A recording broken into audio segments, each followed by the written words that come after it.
আপনার income IRS এর কাছে শো করেছে এত, যেটা আপনার ট্যাক্স ফাইলে দেখানো হয়নি। তো আপনি এটা অ্যাগ্রি করেন কি করেন না, এবং যদি অ্যাগ্রি করেন দেয়ার ইজ এ পেজ, আপনি সাইন করেন এবং আপনার অতিরিক্ত যেই ট্যাক্স লায়াবিলিটি আসবে সেটা আপনি কিভাবে পেমেন্ট করবেন, ওরা পেমেন্ট অপশনও দিয়ে দেয়। আপনি সেভাবে সাইন করে পাঠিয়ে দিতে পারেন এবং পেমেন্ট অপশন যদি একসাথে না পারেন, আইআরএস ইনস্টলমেন্ট প্ল্যানেও আপনাকে পেমেন্ট করার সুযোগ দেয়। অল্টারনেটিভলি হতে পারে যে আপনি আইআরএস এর সাথে অ্যাগ্রি করেন না। If you don't agree, then don't sign that paper. IRS যে সিপি 2000 দিয়েছে, ওখানে একটা সিগনেচার পেজ আছে, ওই পেজটাকে আপনি সাইন করবেন না।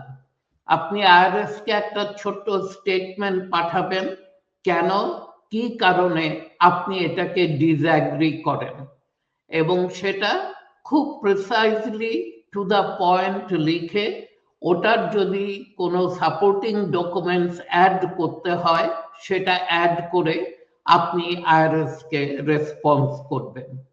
আইআরএস এর চিঠির সবচেয়ে বড় জিনিস যেটা হচ্ছে, প্রত্যেকটা চিঠিতে ওরা একটা ডেডলাইন দিয়ে থাকে।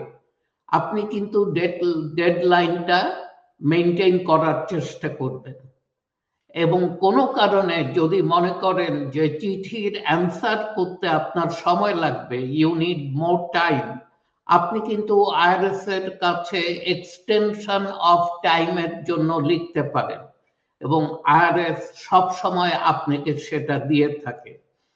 এবং চিঠির রেসপন্সের আরেকটা সাধারণত আমরা বলে থাকি যে আপনি সার্টিফাইড মেলে চিঠিটা রেসপন্স করবেন, অথবা অনলাইনে যদি করেন সেটা আরো ভালো। ডকুমেন্ট আপলোড টুলস আইআরএস এর একটা আছে, সেই ডকুমেন্ট আপলোড টুলসে গিয়েও আপনি কিন্তু এটা রেসপন্স করতে পারেন। অতএব আইআরএস এর চিঠি পেলে প্রথম কথা হচ্ছে stay calm, don't ignore it. অনেকে ইগনোর করে চিঠিগুলো, এবং আনফরচুনেটলি তারা বুঝে না যে সে ইগনোর করার অর্থ হচ্ছে তার ফাইলকে আস্তে আস্তে সে অডিটের দিকে ঠেলে দিচ্ছে।